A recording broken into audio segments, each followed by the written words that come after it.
One में जीवन हर किसी के लिए एक चुनौती है। वहाँ के जीवों के अपने अपने संघर्ष और सपने होते हैं। ये कहानी एक ऐसे हिरन की है जो न केवल तेज दौड़ता है बल्कि बुद्धिमान भी है। ये हिरन न केवल अपने परिवार की रक्षा करता है बल्कि पूरे जंगल को भी एक बड़ा सबक सिखाता है। प्रारंभ। नन्हा हिरन चीकू। बहुत समय पहले की बात है। उत्तर भारत के एक घने जंगल में हिरनों का एक झुंड रहता था। उनमें से एक नन्हा हिरन था चीकू। चीकू अभी कुछ ही महीनों का था, लेकिन बहुत ही चंचल, बुद्धिमान और जिज्ञासु स्वभाव का था।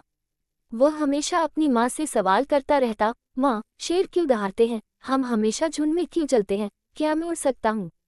उसकी माँ, हिरनी माया, बड़ी प्यार से हर सवाल का जवाब देती। चीकू का सपना था कि वह जंगल का सबसे तेज दौड़ने वाला हिरन बने। वह रोज सुबह उठकर दौड़ने का अभ्यास करता, पेड़ों के बीच से फुर्ती से निकलता और नदी के किनारे तक पहुंचता। उसकी तेज दौड़ पूरे झुंड को चकित करती थी। जंगल में खतरा। शिकारी का आगमन। एक दिन जंगल में हलचल मच गई। दूर से कुछ अजीब सी गंध और आवाजें आ रही थीं। जंगल के बड़े जानवरों ने बताया कि शिकारी जंगल में आए हैं। वे जाल बिछा रहे हैं, बंदूक लिए घूम रहे हैं और जानवरों को पकड़ने की कोशिश कर रहे हैं। हिरनों का झुंड बहुत डरा हुआ था। चीकू की माँ ने उसे चेतावनी दी, बेटा, आज से अकेले मत जाना, झुंड में रहो। शिकारी बहुत चालाक होते हैं। पर चीकू की जिज्ञासा शांत नहीं हुई। वह दूर से देखना चाहता था कि शिकारी क्या करते हैं।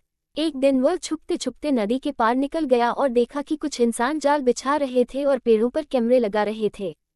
चीकू की योजना। चीकू वापस आया और अपने मित्रों लोमड़ी रानी, बंदर बबलू और तोते मिंटू से इस बारे में बात की।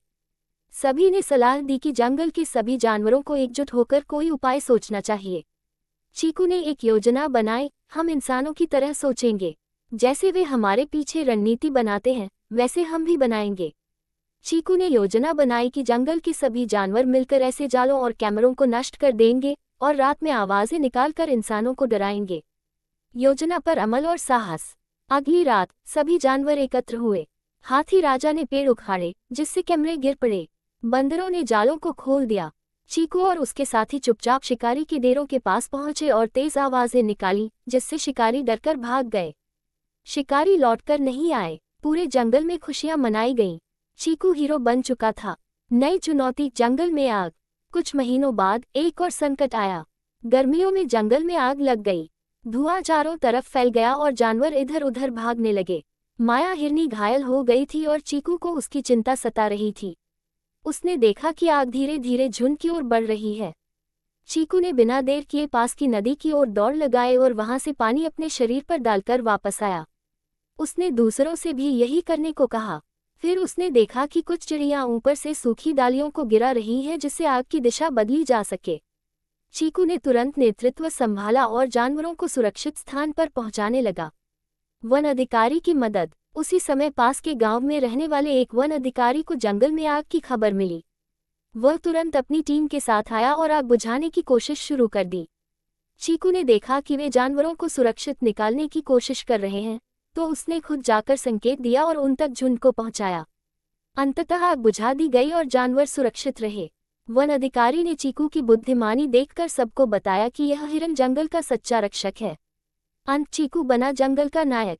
अब चीकू सिर्फ तेज दौड़ने वाला हिरन नहीं, बल्कि एक साहसी नेता बन चुका था। उसके साहस, बुद्धिमानी और नेतृत्व के गुणों के कारण सभी जानवर उसका सम्मान करते थे। हाथी राजा ने घोषणा की, अब से चीकू हमारे युवा जानवरों को नेतृत्व और साहस सिखाएगा। चीकू का सपना तो था जंगल में सबसे तेज दौड़ना, लेकिन उसने दिखा दिया कि असली ताकत बुद्धि और हिम्मत में होती है। सीख।